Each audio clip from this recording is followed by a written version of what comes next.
ఏపీలో ఒక పెద్ద బిగ్గెస్ట్ స్కామ్ జరిగింది. ఎందుకంటే అది మీడియాకి సంబంధించి గత ప్రభుత్వంలో ప్రభుత్వ పథకాలకు సంబంధించి అడ్వర్టైజ్మెంట్లకి సంబంధించి కొన్ని ఛానల్స్‌కు ఒక 5 ఛానళ్ళకు కలిపి ₹400,00,00,000 ఇవ్వడం జరిగింది అడ్వర్టైజ్మెంట్‌కి. అయితే ఒక భారతి గారికి సంబంధించిన ఒక సాక్షి ఛానల్‌కి మాత్రము సాక్షి పేపర్‌కి సంబంధించి ₹430,00,00,000 అడ్వర్టైజ్మెంట్‌కి వైఎస్ జగన్మోహన్ రెడ్డి ఇవ్వడం జరిగింది.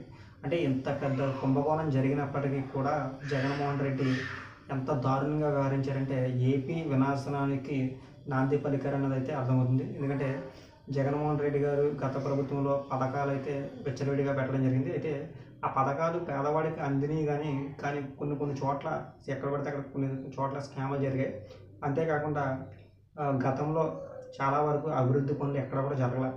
ఇప్పుడు చంద్రబాబు నాయుడు గారు వచ్చిన తర్వాత అభివృద్ధి పనులు జరిగాయి అంటే ఖచ్చితంగా జరిగాయని చెప్పుకోవాలి. ఎందుకంటే గతంలో అమరావతి డెవలప్‌మెంట్ మనం గుర్తుపెట్టుకోవాలి. మంగళగిరికి సంబంధించిన స్టేడియం కావచ్చు, అలాగే అక్కడ మంగళగిరిలోని కొన్ని చోట్ల ఎమ్మెల్యే టవర్స్ కావచ్చు, ఎమ్మెల్సీ టవర్స్ కావచ్చు, అలాగే హైకోర్టు నిర్మాణం కావచ్చు, ఇవన్నీ కూడా చూసాం మనం. అవన్నీ చూసిన తర్వాత చంద్రబాబు నాయుడు గారు డెవలప్‌మెంట్‌కి తప్ప దేనికి ఖర్చు పెట్టలేదు.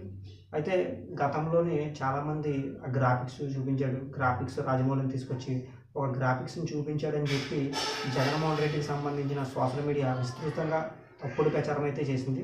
అయితే జనాల్లోకి ఆ తప్పుడు ప్రచారం అనేది వెళ్ళిపోవడం జరిగింది.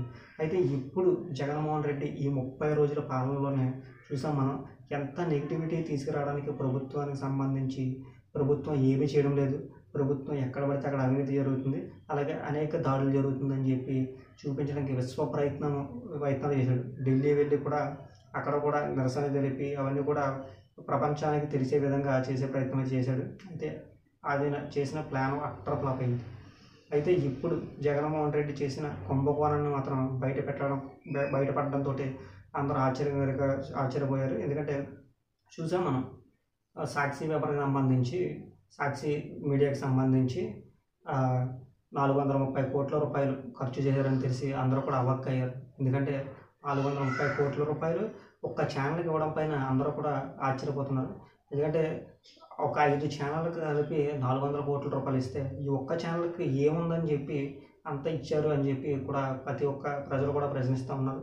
ఎందుకంటే రాష్ట్ర డెవలప్‌మెంట్‌కి ఖర్చు చేసి ఉంటే అది చాలా వరకు బాగుపడేది.